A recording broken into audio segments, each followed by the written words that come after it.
Tired of letting valuable leads slip through the cracks because you forgot to follow up? Let's fix that.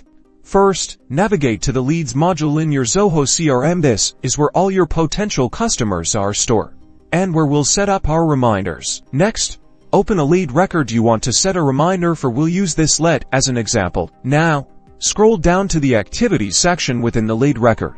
Click the Add Task button. This will open a new window or section where you can create a new task or reminder. Fill in the task details, give it a clear subject, like follow-up call. Select the due date and, most importantly, set the reminder time. Zoho lets you choose when you want to be reminded before the due date. Pick an appropriate time.